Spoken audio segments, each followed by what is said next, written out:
Your personality matters in your investment. What kind of person are you?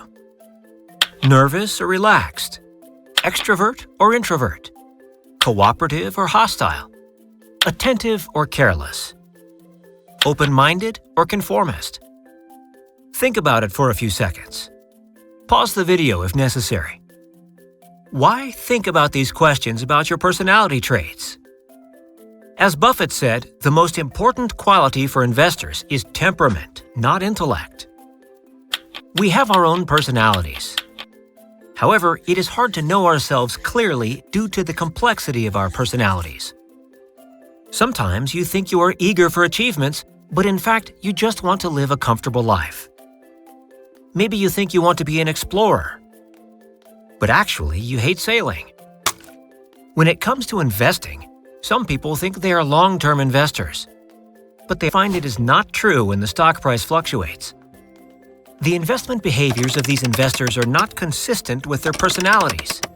It is hard for them to get satisfactory results by effort. Such inconsistency is a barrier we create. It may cause the greatest pain in investment. To remove the inconsistency, we can make investment decisions based on our personality. Now we turn to these questions. What is personality? How is it related to investment? Personality refers to those relatively stable and predictable qualities owned by a person. They are not easily altered by situation and time. The leading paradigm of personality is the Big Five, the five-factor model of personality traits.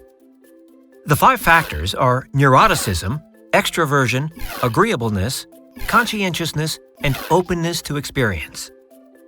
First, neuroticism. Neurotic people are emotionally unstable.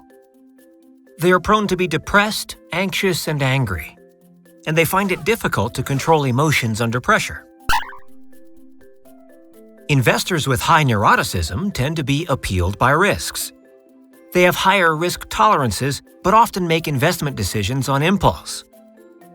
In contrast, investors with low neuroticism are emotionally stable, but sometimes they may be too relaxed. Are you neurotic? Is it hard for you to fall asleep when the market falls? Second, extroversion. People with high extroversion are social, enthusiastic, and talkative. Extroverts tend to take on more risks for their need for extrinsic stimuli, so they are more likely to suffer great losses. Introverts tend to be inspired by intrinsic motivation, but might miss important information. Will you discuss with others or do you research yourself before investing? Third, agreeableness.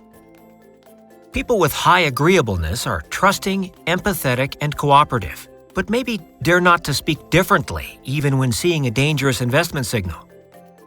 Those low in agreeableness tend to be irritable and hostile, so it's difficult for them to get help from others. Will you actively express your opinions if you have different views? Fourth, conscientiousness. Conscientious people are careful, diligent, and rigorous. They focus more on long-term goals and rules, but sometimes lack flexibility and may lose potential profits because they tend to be risk-adverse. Have you made a plan involving all possible emergencies before investing? Last, openness to experience. People with high openness are imaginative and curious. They're more likely to seek new experience in investment. To know better about your personality, you can complete relevant tests like the Big Five and spend more time observing yourself. Then you can customize specific interventions to take advantage of your personality and avoid its disadvantages. Here are some tips.